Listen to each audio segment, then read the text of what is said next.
I'm going to show you how the Galaxy Note 3 and the LG G3 compare. Hey everyone, I'm Josh Smith with GottaBeMobile.com, and today we're looking at two of these top smartphones. The Galaxy Note 3 is almost a year old. We'll have a Galaxy Note 4 pretty soon, and the LG G3 just came out.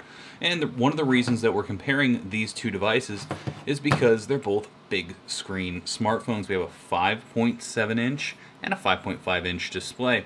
Now, one of the biggest differences that you'll notice between these two displays, especially in person, is the quality of the display. We have a 2K display over here compared to a 1920 by 1080 display, 1080p display over here on the Galaxy Note 3. I shot this image on the LG G3, and the one thing that I can notice as I'm looking at this, the Galaxy Note 3 display delivers a little nicer looking colors to me, but I get more detail on the small things like this little piece of whatever that's stuck in there. It's a little more blocky on this one than it is down here. So although I like the colors on this one appears a little more true to the colors on this piece of wood in my backyard, and I get more detail in that. And that's due to this display packing in more pixels. There's more pixels per inch in the LG G3 than in the Galaxy Note 3, so you're going to get more detail in the photos and videos that you watch, as long as they're really high resolution. If you're watching a 1080p video on both of these, you're probably not going to notice the difference, but when you're looking at photos that you took either on this device or even on a SD card, which you can connect using one of these little adapters, you can see way more detail there. As far as the size of these two devices go, even though the screen sizes are pretty close, you definitely have a larger phone with the Galaxy Note 3. It's not too much bigger, but if you line up the edges, you'll see that you get about an extra bezel on the side and a little bit extra up at the top of the device.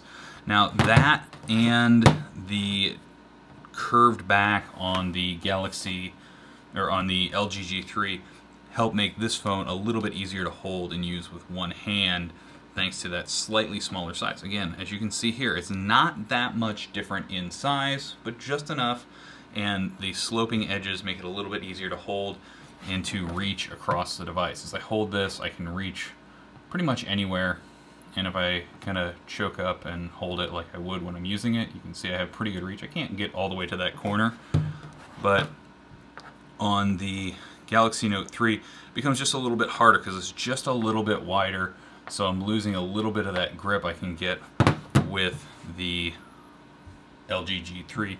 And as you look at the front here, you'll notice that the bezels are a little bit thicker on the Galaxy Note 3.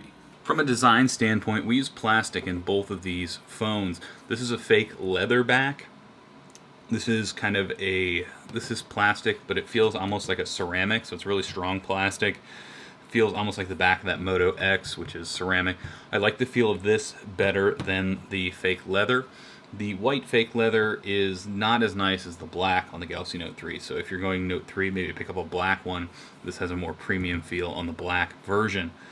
Both of these backs will pull off, and unlike some of the recent smartphones, you don't have any type of waterproof feature built in, although some users will show that you can drop this in water and it will survive. I would not recommend it. It's not officially supported. We can remove the batteries, we can add SD cards and access our SIM cards from in here, and we can also put on special backs on both of these in the form of cases that add some features like wireless charging, or a type of flip cover that has a window to the front to offer some access to some information while you're on the go without opening the phone up. Now, one of the big differences is on the Note 3 you have a S Pen. So on the Note 3 you can interact with the device using the S Pen, and you can use the S Note app to take notes. And one of the things that I really like about this is when you're in pen mode, what I do here is not going to register, but if I draw, it will. So I can rest my hand on the screen and take notes. And you can see as I'm touching this, it's not interfering with it. If you buy a third-party stylus and try and do that over here, you're not going to have the same type of experience, and you can't pull this over here and use it. You can use your finger to draw with this little pen, but this does not interact because this has a special link to this type of display. Both of these smartphones use a 13 megapixel sensor, but that's really where the similarities end. On the LG G3, we have laser focus, which will help you focus about a second or a half second faster than the Galaxy Note 3. With the LG G3, you also end up with a more bare bones camera app. So you have an auto setting, you have a panorama setting, and you have a magic focus setting. Magic focus will let you blur parts of the background or the foreground to really help your subject stand out. On the Galaxy Note 3, you have a lot more modes and options. Eraser mode to like pull someone out of a photo if they walk through while you're getting your picture taken in front of the tower, Eiffel Tower or something like that, so you can pull people out. You can also show action and do all kinds of cool stuff. The Galaxy Note 3 is more like a point and shoot style modes and options, where the G3 is more, here's what you can do with it, and we have fast focusing and really great looking pictures.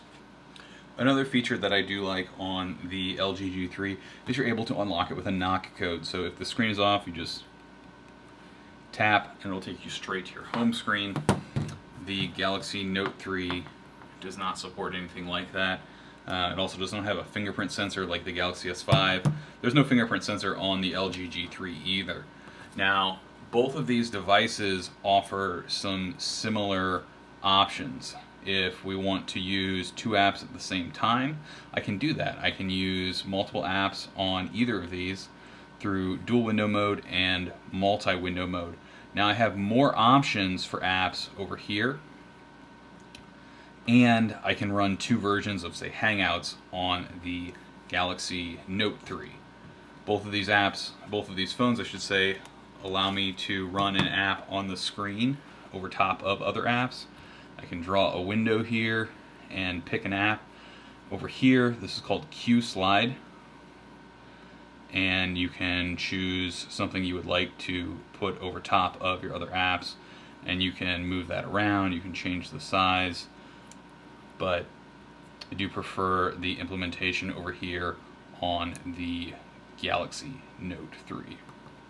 Both of these phones can act as a remote control, so you're going to be able to control your TV and home theater, and they share some other similar options like that. You can head over to GottaBeMobile.com for a full comparison that dives into each of these features a little bit more and shows some more video comparisons against the Galaxy Note 3 and the LG G3. Thanks for watching. You can find all those links in the description below.